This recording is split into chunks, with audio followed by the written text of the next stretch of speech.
नमस्कार, शाम के 6 बज गए हैं। वक्त हो चुका है लोकतंत्र का। आप इस वक्त टाइम्स ऑन भारत के साथ हैं और मेरा नाम है अंकित त्यागी। आज लोकतंत्र में उन मुद्दों की बात करेंगे जो इस समय पूरे देश में चर्चा का विषय बने हुए हैं। मध्य प्रदेश के खरगोन की हिंसा जो है, उसकी आग किस तरीके से भड़काई गई, उसका धुआं अभी भी खरगोन और उसके आसपास के इलाकों में छितराया हुआ है।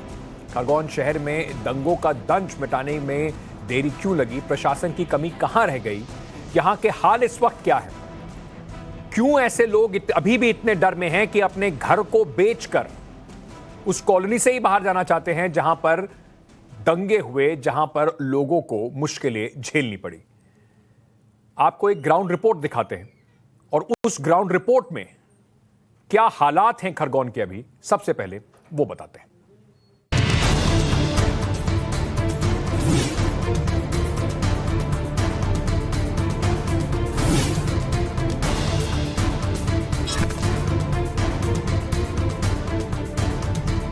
रामनवमी के मौके पर तालाब चौक पर हिंसा का पहला जो पत्थर फेंका गया, उस पहले पत्थर ने पूरे शहर को हिंसा की आग में झोंक दिया। और इस वक्त हम संजय नगर इलाके में हैं।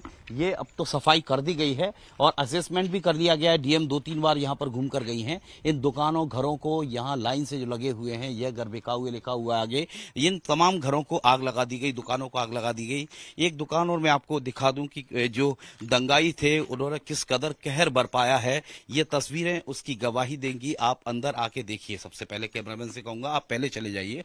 ये देखिए कि जो दुकान थी किराने की, इन पीपों में किसी में गेहूं होगा, किसी में चावल होंगे, किसी में शक्कर होगी, किसी में दाल होगी, लेकिन सब कुछ जलकर खाक हो चुका है। किसी गरीब की जीविका का साधन थी ये दुकान, जिससे बेटों का, बच्चों का, बच्चियों का पेट पलता था, वो दुकान आज खाक हो चुकी है। आखिर इस दुकानदार ने, बेचारे ने, किसका क्या बिगाड़ा था? सामने के ही सामने से पत्थर बरसा है। मैं ताला लगाकर घर चला गया। उसके बाद में और घर जाके खाना खाया। खाना खाने के बाद में कुछ व्यक्तियों ने बताया कि तेरी दुकान और चक्की जल रही है। कितना नुकसान हो गया आपका? करीब 90-95 हजार। ये जो दुकान है माँ किराना, उसको भी पूरी तरह से जलाकर खाक कर दिया गया है। ये देखिए आप, यहाँ ये दुकान है जहाँ कुछ उर्दू की किताबें भी पड़ी हुई हैं। आप देखिए,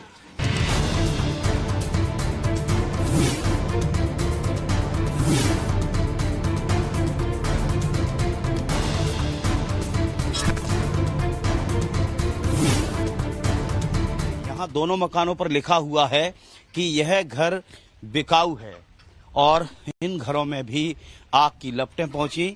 यहाँ देखते हैं और आगे कैमरामैन को कहूंगा कि आगे आके दिखाएं। ये बिस्तर जला दिए गए, ये कुर्सियां, आधा दर्जन से ज्यादा कुर्सियों का ढेर लगे हैं जो अब पूरी तरह से पिघल कर जलकर खाक हो चुकी हैं। यह मकान बिकाऊ है। घर के अंदर मैं देख पा रहा हूं कि देखिए आप, बिस्तर, पलंग, सब कुछ खाक हो चुका है। देखिए दरवाजा टूटकर बाहर हो चुका है, जैसे तैसे एक ओट बना रखी है चद्दर की, ये पूरा दरवाजा तोड़ दिया गया। ये देखिए आप, दंगाइयों की जो हरकत थी उसका नतीजा देखिए। इस घर को और देख लीजिए आप। यहाँ जो भी घर में है, एसी, फ्रीज, कूलर, गाड़ी, अलमारियां, गोदरेज अलमारी, कूलर 2-2, 3-3, एसी, फ्रीज, सब कुछ, पंखे, और पूरा देखिए चद्दर काली पड़ी हुई है। दंगाइयों के दिलों में किस कदर नफरत भरी हुई थी। घरों के अंदर घुसकर इत्मीनान से आग लगाई गई।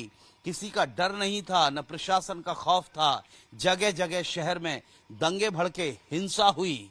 क्यों ना कहा जाए कि लोकल एडमिनिस्ट्रेशन फेल हुआ है, पुलिस व्यवस्थाएं पर्याप्त नहीं थी, और जुलूस जो निकाला गया रामनवमी का, अगर ये व्यवस्थाएं पर्याप्त नहीं थी तो इस तरह की परमिशन क्यों दी गई? ये तमाम चीजें, सवाल कई हैं।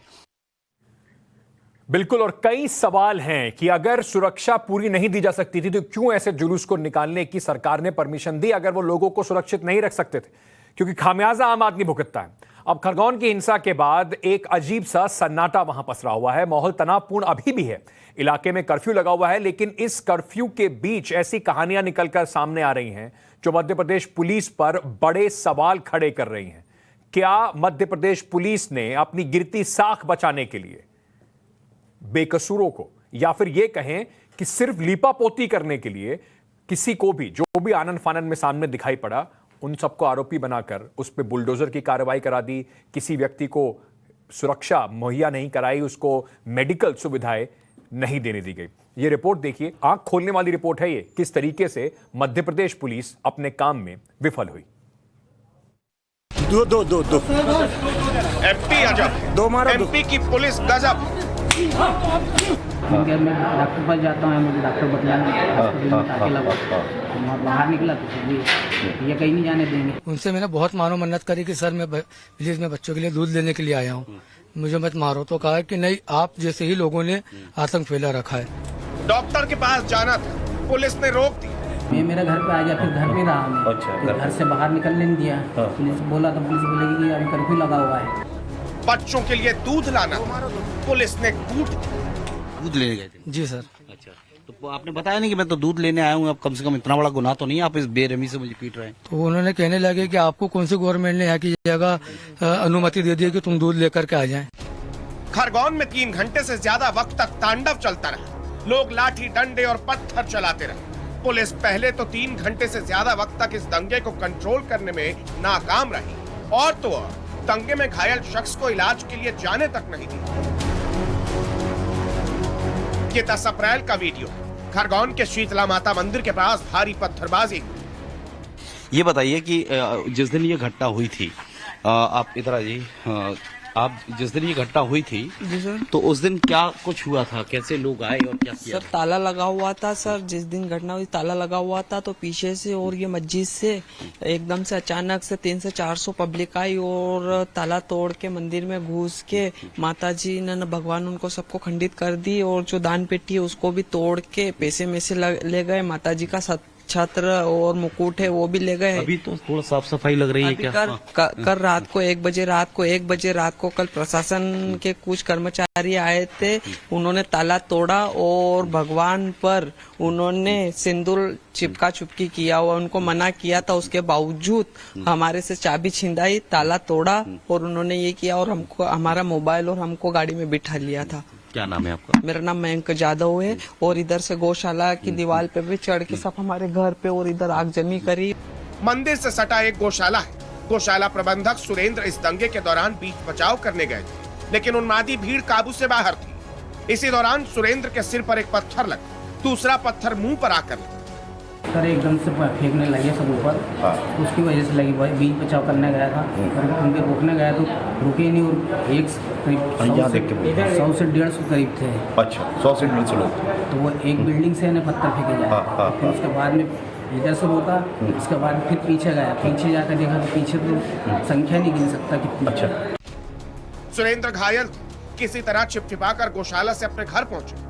दवा खाकर रात को सोए। सुबह उठकर जब सुरेंद्र डॉक्टर के पास जाने के लिए बाहर निकले तो पुलिस वालों ने कह दिया कर्फ्यू है, बाहर नहीं जाना। सिर में लगी है, सिर में कुछ सहन तो हो नहीं सकता है। उसमें फिर वहीं की वहीं पड़ेगा।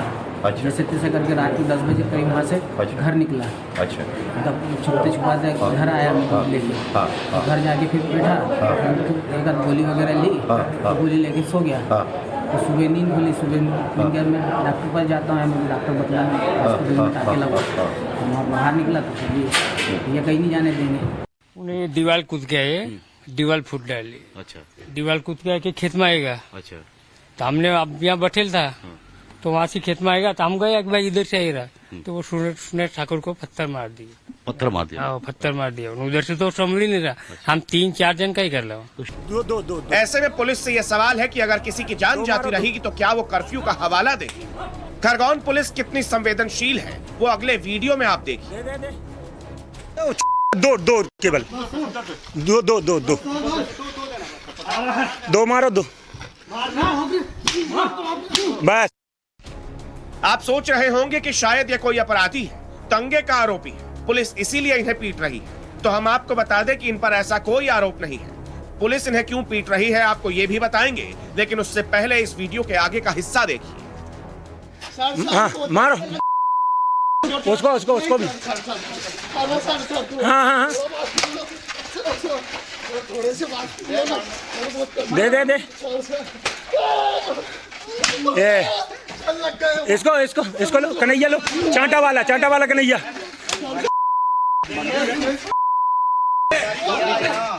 छोड़ो अब इसको, इसको छोड़ दो, इसको छोड़ दो इसको। हाँ मानना। पुलिस जिन दो लोगों की पिटाई कर रही है उनका नाम है सईद और मोइन। इस वीडियो में मौजूद सईद ने टाइम्स नाउ भारत से बात की। सईद का आरोप है कि वो कर्फ्यू के दौरान अपने बच्चों के लिए दूध लेने निकला था। उन्होंने पुलिस से जाने की अनुमति मांगी, लेकिन पुलिस ने इससे उलट उनकी पिटाई कर दी। मैं अपने मेले के अंदर ही गया था घर के पीछे कि बच्चों के लिए दूध लेने के लिए। अब असल में क्या अपन दंगाई लोग तो है नहीं, अपन तो कारोबार वाले लोग हैं और अपन ये चाहते भी नहीं कि दंगा हो। क्या काम करते हैं सर? मैं तो मजदूरी करता हूँ सर। तो वो बच्चे घर के अंदर छोटे छोटे, उनके लिए दूध लेने के लिए गया था। उनसे मैंने बहुत मानो मन्नत करी कि सर मैं प्लीज मैं बच्चों के लिए दूध लेने के लिए आया हूँ, मुझे मत मारो। तो कहा कि नहीं, आप जैसे ही लोगों ने आतंक फैला रखा है। तो सर उन्होंने मेरे ऊपर बेरहमी से पीटा। हालांकि इन आरोपों पर पुलिस ने अभी तक कुछ जवाब नहीं दिया है, लेकिन अगर बच्चों के लिए दूध लाने जा रहे सईद शेख और दंगों में घायल गौशाला चलाने वाले सुरेंद्र के आरोपों में जरा भी सच्चाई है तो मध्य प्रदेश पुलिस के दामन पर ये बहुत बड़ा था। पर सच्चाई सामने आएगी कैसे? जब तक जांच नहीं होगी सच्चाई सामने आएगी कैसे? कम से कम मध्य प्रदेश के मुख्यमंत्री, अब जो मामा बुलडोजर के नाम से जाने जाते हैं, उनको इसकी जांच तो जरूर करानी चाहिए। और इसमें आपने देखा, एक घायल हिंदू है, उसको पुलिस नहीं जाने दे रही, और एक मुसलमान है जो सिर्फ चौकी टोपी लगाया है तो उसकी पिटाई पुलिस कर रही है। तो पुलिस को तो उससे फर्क पड़ता नहीं कि आप हिंदू मुसलमान हैं, उन्हें तो बस डंडे का जोर दिखाना है। मध्य प्रदेश की पुलिस सच में अजब है। अब आपको जो रिपोर्ट हम दिखाने जा रहे हैं उसे देखकर आप भी यही कहेंगे, क्योंकि पुलिस ने ऐसे लोगों पर दंगे का आरोप लगा दिया जो पिछले 1 महीने से जेल में बंद है। जी हां, 3 युवकों के ऊपर पुलिस ने एफआईआर दर्ज करी कि उन्होंने 10 तारीख को दंगा किया, जबकि वो 5 तारीख से जेल में बंद है।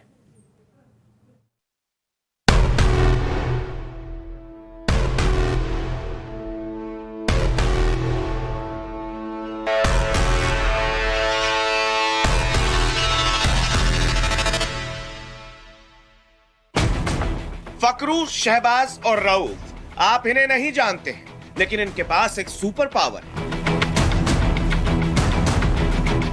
ये तीनों एक साथ 2 अलग अलग जगहों पर मौजूद रह सकते हैं।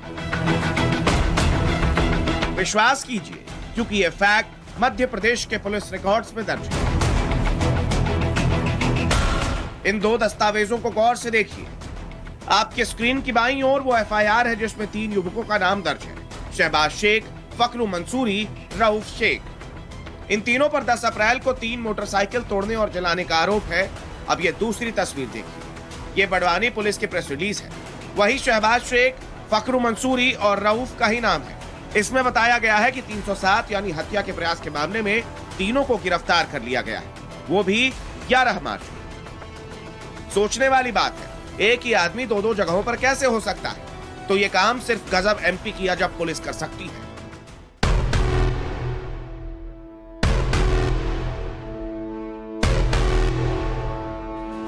न जांच, न विवेचना, न कोई इन्वेस्टिगेशन, सीधा एक्शन।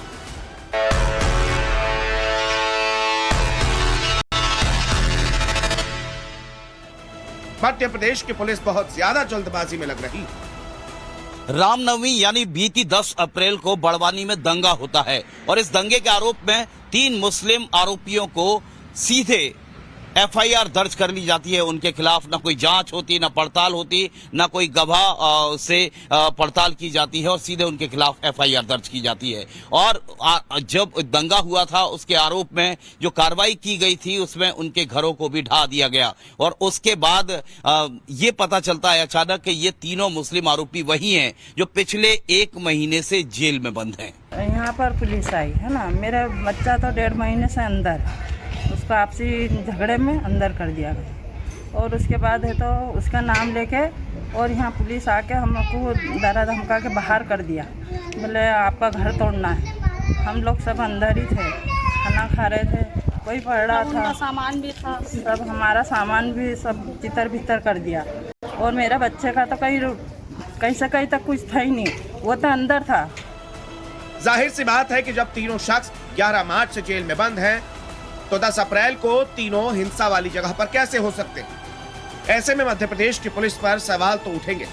अब जवाब क्या है वो भी सुनिए। जो नाम है हाँ, पर वो इसमें क्या है, और भी लोग जो है इस टाइप के नाम है हो सकते हैं, इसको अभी विवेचना कर रहे हैं। और इसी नाम के 3 व्यक्ति पूर्व में एक 307 के अपराध में जेल में है, ये तो सही है, लेकिन अभी विवेचना का विषय है, हो सकता है दूसरे लड़के भी हो सकते हैं। सोचने वाली बात है कि बिना जांच के पुलिस ने दंगे के आरोप में तीनों युवकों के खिलाफ FIR दर्ज कर दी। इसके बाद उनके मकान पर बिना नोटिस दिए बुलडोजर चल जाता है और पुलिस अब जाकर कह रही है जांच करेगी। वाह री मध्य प्रदेश पुलिस, वाह। कानून और जो हमारा संविधान है वो कहता है पहले जांच और उसके बाद कार्रवाई। आजकल उल्टा ही चल रहा है। चलिए, रामनवमी के दौरान जो दंगे हुए उसका दंश अभी भी हमारे बीच में है। पुलिस आरोपियों को दबोच रही है, साजिशकर्ताओं को शिकंजे में लेने की कोशिश कर रही है। इस बीच कल हनुमान जयंती है और भोपाल में कल एक बड़ा जुलूस निकालने की तैयारी है। ये जुलूस शहर में अलग अलग इलाकों से गुजरेगा। इन इलाकों में मुस्लिम बहुल इलाके भी हैं। मुस्लिम नेताओं को शक है कि इस दौरान गड़बड़ी फैल सकती है, लिहाजा आज भोपाल के बड़े मुस्लिम नेताओं ने वहां पर जो गृह मंत्री हैं नरोत्तम मिश्रा, उनसे मुलाकात की और अपने डर को उनके सामने रखा।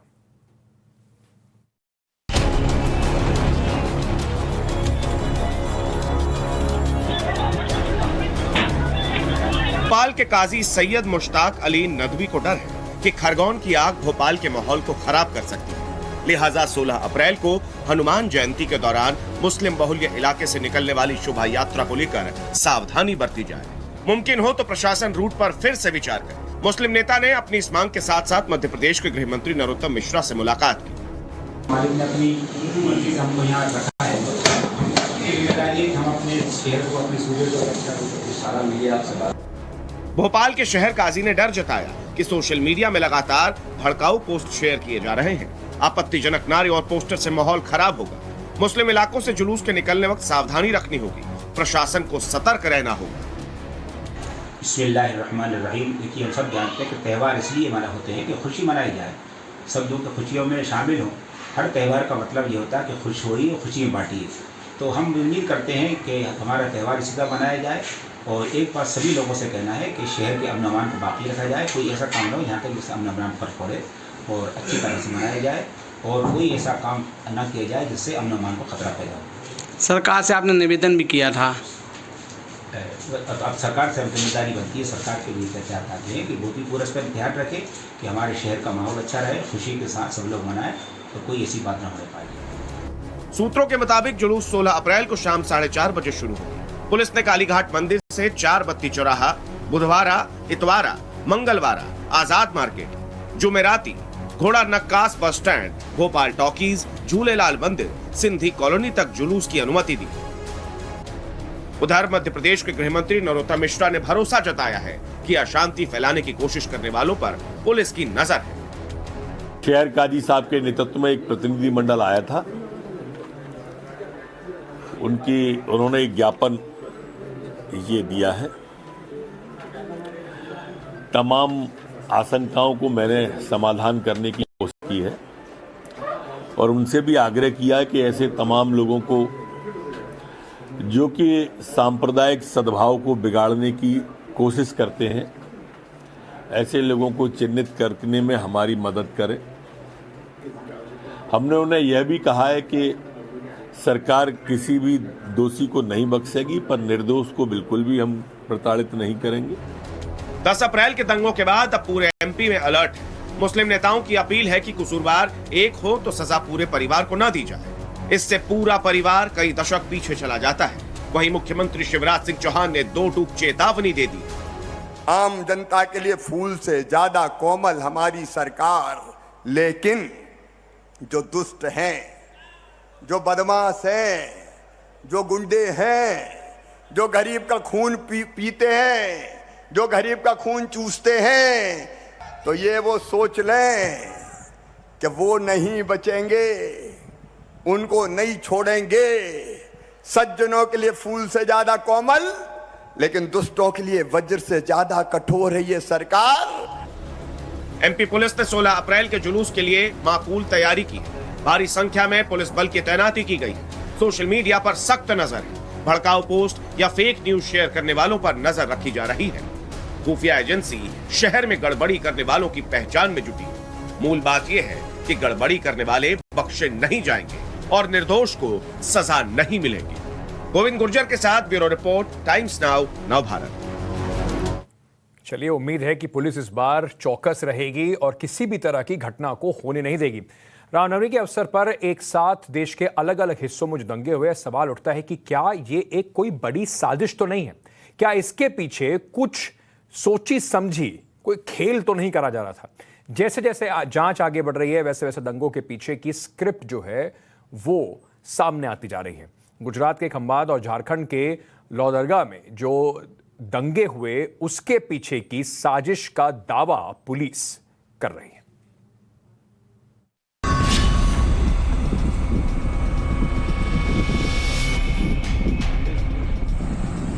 गुजरात के खंभात में हिंसा का तांडव और ठीक उसी मॉड्यूल पर झारखंड के लोहरदगा में दंगे।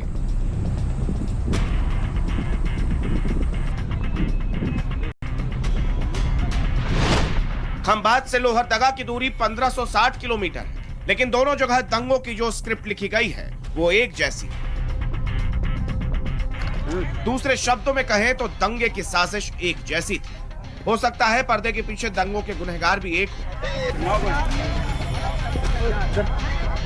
खंभात में दंगों की जिस स्क्रिप्ट पर काम हुआ, उसी मॉड्यूल को लोहरदगा में भी उतारा गया।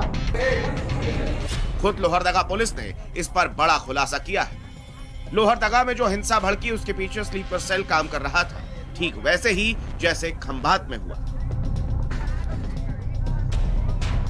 कुछ ग्रुप जिनको हम स्लीपर सेल्स कह रहे हैं, वो लोग आए हैं और यहाँ की सद्भावना को खराब करने की कोशिश कर रहे हैं। तो हम लोग उसकी तरफ बढ़ रहे हैं।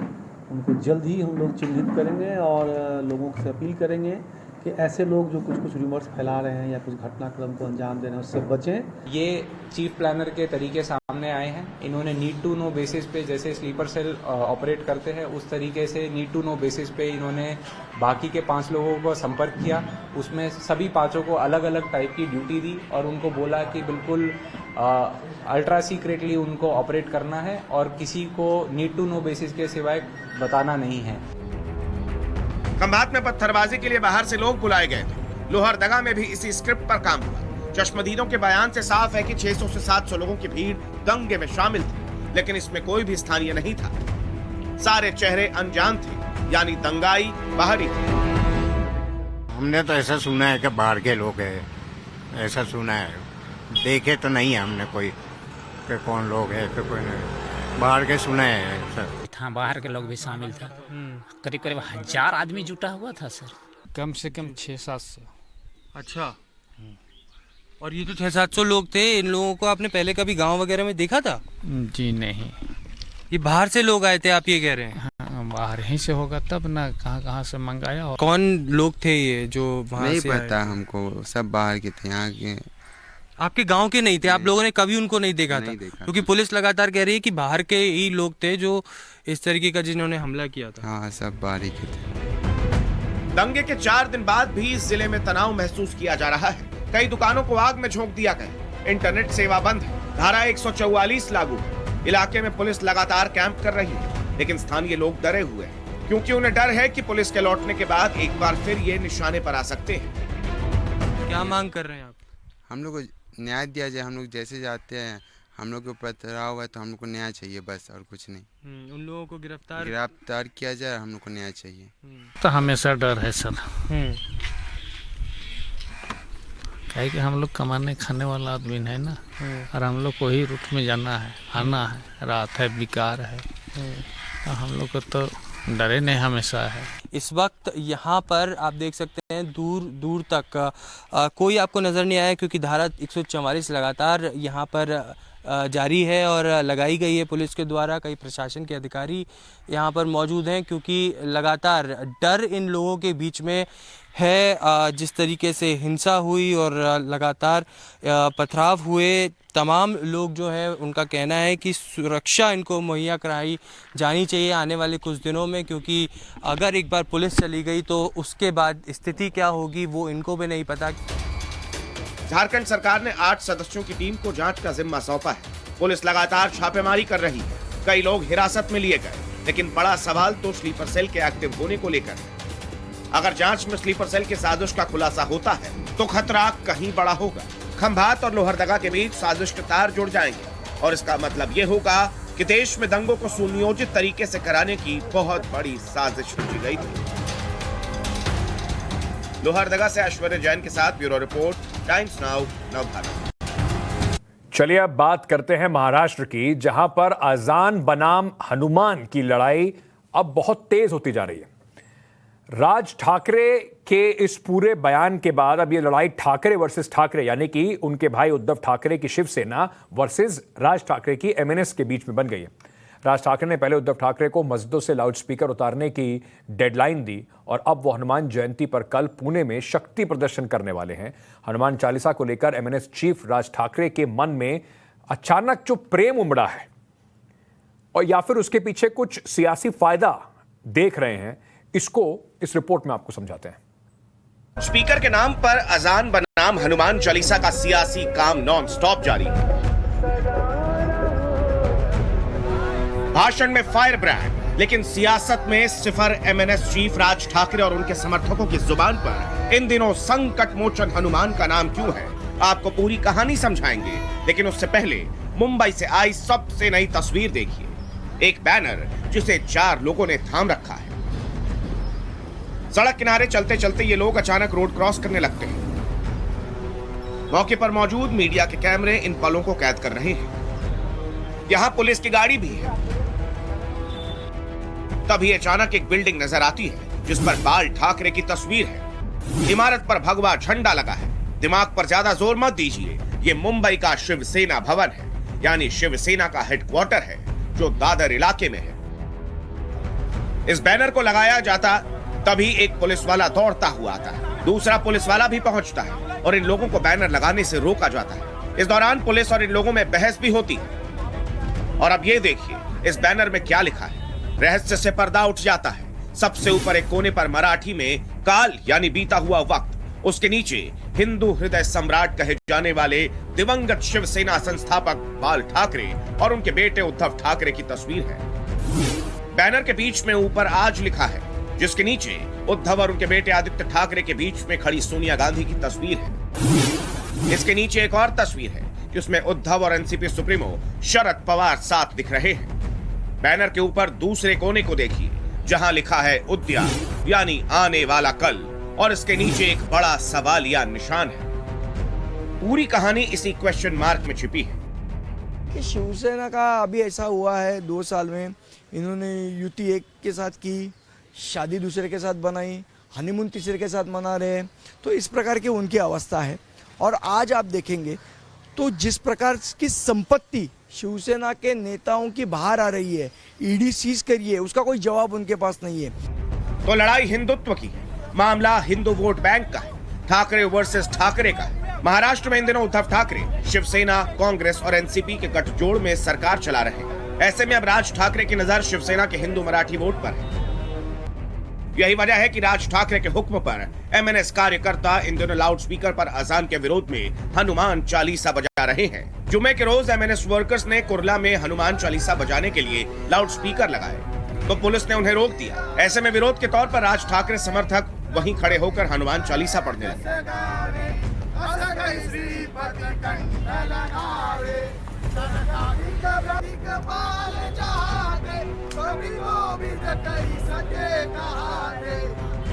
एमएनएस के चंद कार्यकर्ताओं ने ट्रेलर दिखाया तो उसकी फिल्म राज ठाकरे दिखाने लगे। हनुमान जयंती के अवसर पर राज ठाकरे पुणे में महाआरती करेंगे। इस मौके पर बड़े स्तर पर हनुमान चालीसा का पाठ किया जाएगा। इससे पहले राज ठाकरे मस्जिदों से लाउडस्पीकर हटाने की चेतावनी भी दे चुके हैं। उन्होंने महाराष्ट्र के उद्धव सरकार को इसके लिए 3 मई की डेडलाइन दी है। 3 मई तक मस्जिदों से लाउडस्पीकर नहीं हटाने पर अंजाम भुगतने की वार्निंग दी है। राज ठाकरे मस्जिदों के सामने तेज आवाज में हनुमान चालीसा बजाने की चेतावनी दे चुके हैं। कानून सिलेक्टिव नहीं हो सकता कि उनको मस्जिद के ऊपर भोंगा लगाने के लिए अलाउड है या लाउडस्पीकर लगाने के लिए अलाउड है और मंदिरों में नहीं। इस प्रकार के सिलेक्टिव वर्ड कानून नहीं हो सकता है। कानून सबके लिए सेम है। अगर उनको अलाउड है तो हमें भी अलाउड है, अगर उनको नहीं अलाउड है तो हमें भी नहीं अलाउड है। हमारा कहना यही है, ना हमारा किसी प्रार्थना को विरोध है, लेकिन हर एक को अपना धर्म चार दीवारों में रखना चाहिए, चाहे वो हिंदू हो या मुसलमान हो। राज ठाकरे के इस कदम से उनकी पार्टी के मुस्लिम नेताओं में खलबली मच गई। इसे लेकर एमएनएस के सचिव इरफान शेख ने पार्टी से इस्तीफा दे दी। राज ठाकरे के उग्र हिंदुत्व रुख से नाराज करीब 35 नेताओं ने एमएनएस छोड़ दी। मुद्दा हिंदुत्व का है तो बीजेपी पीछे कैसे रह सकती है? बीजेपी नेता मोहित कंबोज ने तो देश भर के मंदिरों में लाउडस्पीकर दान करने का ऐलान कर दिया। इसकी शुरुआत मुंबई के विले पार्ले में संन्यास आश्रम से हो चुकी है। अब हनुमान जयंती पर 1000 स्पीकर अलग अलग मंदिरों में बांटे जाएंगे। शर्म की बात यह है कि आज जनाब उद्धव साहब ठाकरे इस विषय के ऊपर चुप क्यों है? शिवसेना की चुप्पी इस बात की क्या इशारा करती है? क्या वो 1995 में जो बाला साहब ठाकरे साहब ने, हिंदू हृदय सम्राट ने जो घोषणा की थी महाआरती की, क्या वो उसका समर्थन करते हैं कि कुर्सी के लालच में आज उनकी पूरी आइडियोलॉजी बदल चुकी है? बीजेपी और एमएनएस की तरफ से धर्म की दुहाई और कानून के पालन की नसीहत दी जा रही है, लेकिन एनसीपी और कांग्रेस इसे असल मुद्दों से ध्यान भटकाने की कवायद बता रही है। अभी एक नया कुछ लोग कहानी लेकर जो मूल मुद्दे जनता के हैं, जिसमें महंगाई है, बेरोजगारी है, किसान के इशू है, गरीबी है, छोटे उद्योगों का प्रॉब्लम है, ये सब इशू पे चर्चा छोड़कर उसको डाइवर्ट करने के लिए इस तरह का एक मनोरंजन और धार्मिक तेड़ निर्माण करने का काम जो किया जाता है, उसका हम विरोधी करते हैं। लाउडस्पीकर पर पॉलिटिक्स के बीच मुंबई के कांग्रेस नेता मुजफ्फर हुसैन ने ऐसी पहल की है जो विवाद के बजाय समाधान की पॉलिटिक्स की नजीर बन सकती है। हुसैन ने मीरा रोड की मस्जिद में सुप्रीम कोर्ट के ऑर्डर के मुताबिक अजान देने का ऐलान किया है। लाउडस्पीकर पर नफरत की सियासत के बीच अगर सचमुच कायदे कानून का पालन हुआ तो इसमें कोई शक नहीं है कि अजान वर्सेस हनुमान चालीसा का सियासी एजेंडा धरा का धरा रह जाएगा। मुंबई से अरुणिल सदादेकर के साथ ब्यूरो रिपोर्ट, टाइम्स नाउ, नव भारत।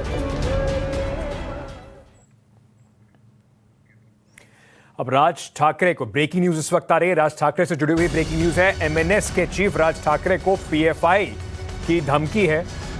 उन्होंने कहा है कि पीएफआई लाउडस्पीकर पर हाथ लगाया तो पीएफआई पहले नजर आएगी, यानी कि एक सीधा सीधा जंग जो है वो अब छिड़ती जा रही है। जो पीएफआई एक संगठन है जिसको बैन करने की भी कई बार कवायद की गई है, बातचीत चल रही है, उसने राज ठाकरे को धमकाते हुए कहा है कि लाउडस्पीकर पे मस्जिदों के अगर हाथ लगाया तो सबसे पहले पीएफआई नजर आएगी। और उन्होंने साथ साथ ये भी कहा है कि अगर स्पीकर को, लाउडस्पीकर को छेड़ोगे तो छोड़ेंगे नहीं। तो इस वक्त की आप खबर, बड़ी खबर आपको बता रहे हैं राज ठाकरे। और इससे देखिए ये एक तरीके से राज ठाकरे को भी, जिस तरीके से वो कल अपना एक कार्यक्रम करने वाले हैं, और एग्रेसिव राज ठाकरे दिखाई पड़ेंगे। और शायद राजनीति के तौर पे अगर देखा जाए तो राजनीति के तौर पे राज ठाकरे चाहते होंगे इस तरीके की चीज, इसका उनको राजनीतिक तौर पर इसका फायदा जरूर उठाने की कोशिश करेंगे। अरुणिल मेरे सहयोगी इस वक्त हमारे साथ जुड़ रहे हैं। अरुणिल, राज ठाकरे को जो धमकी दी गई है बहुत जल्द एमएनएस का जवाब भी देगी, और लगता है कि कहीं ना कहीं जो इस वक्त का उन्होंने एक पैंतरा अपनाया है उसमें उनको सफलता मिलती दिखाई पड़ेगी। उसमें तो ये बिल्कुल घी का काम करेगी।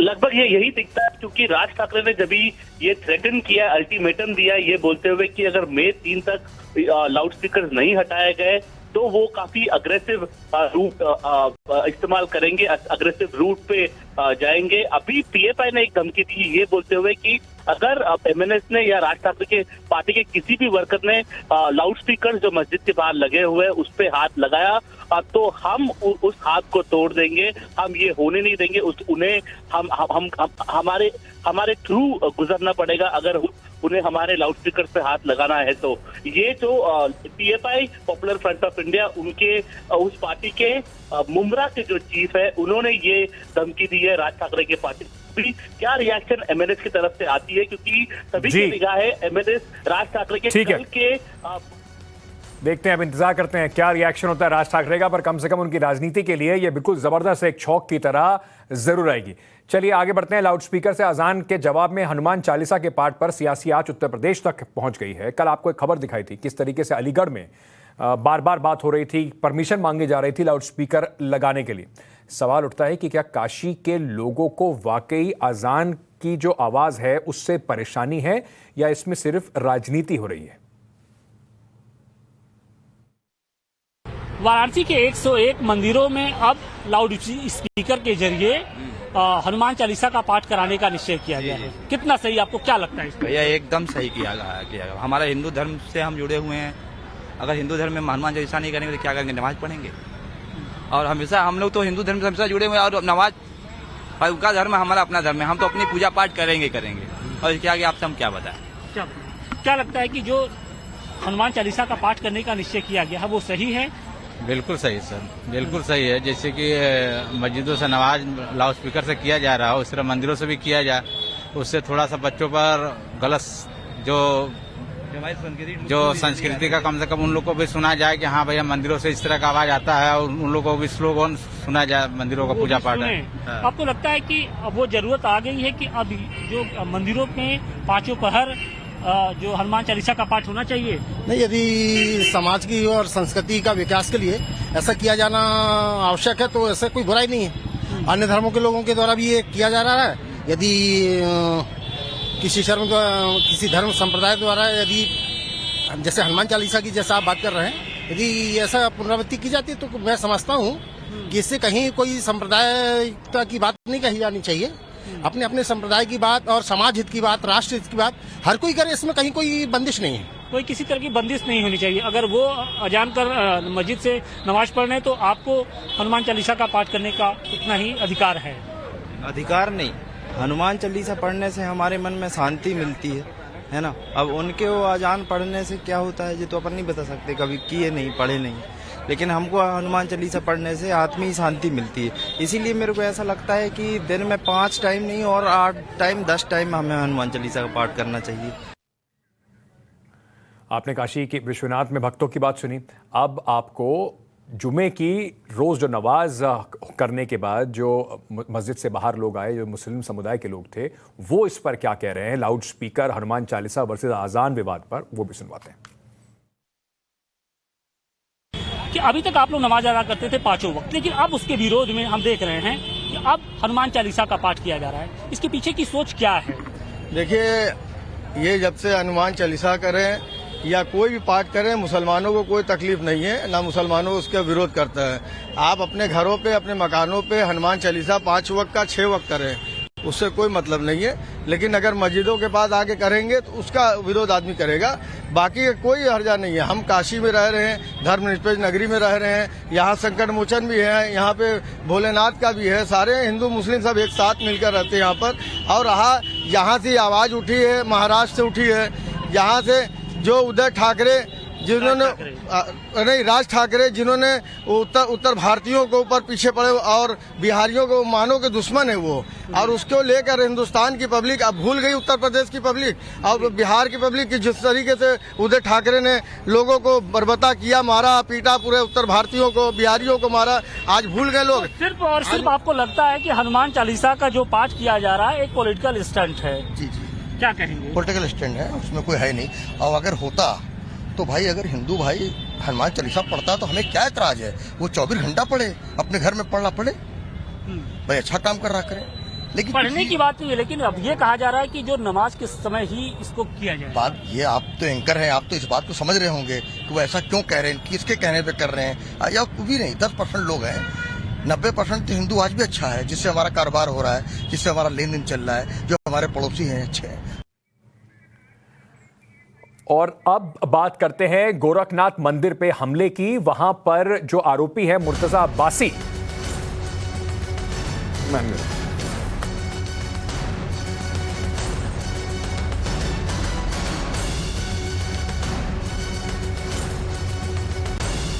इससे भी अपील करता हूं कि आने वाले वक्त में जिस तरह से अब तक के उन्होंने मेंटेन किया है लॉ एंड ऑर्डर को, सिचुएशन को, कुछ लोग माहौल खराब करना चाह रहे हैं, कुछ लोगों को अजान से तकलीफ हो रही है, कुछ लोगों को बोंगों से तकलीफ हो रही है, कुछ लोगों को हमारे मदरसे और मस्जिद से तकलीफ हो रही है। मैं उनको एक ही मैसेज देना चाहता हूँ, हम अमन चाहते हैं। पॉपुलर फ्रंट ऑफ इंडिया का एक नारा है कि हर मजलूम हमारा है, साथ ही साथ दूसरा भी हमारा एक नारा है कि हमको छेड़ो मत, हमको छेड़ेंगे तो हम छोड़ेंगे नहीं। एक भी मदरसा, एक भी मस्जिद, एक भी लाउड स्पीकर पर आपने हाथ लगाने की कोशिश की तो सबसे आगे जिस शख्स में पॉपुलर फ्रंट ऑफ इंडिया नजर आएगी। मुमरा पुलिस से भी अपील करता हूं कि आने वाले वक्त में जिस तरह से अब तक के उन्होंने मेंटेन किया है लॉ एंड ऑर्डर को, सिचुएशन को, कुछ लोग माहौल खराब करना चाह रहे हैं, कुछ लोगों को अजान से तकलीफ हो रही है, कुछ लोगों को भोंगों से तकलीफ हो रही है, कुछ लोगों को हमारे मदरसे और मस्जिद से तकलीफ हो रही है। मैं उनको एक ही मैसेज देना चाहता हूँ, हम अमन चाहते हैं।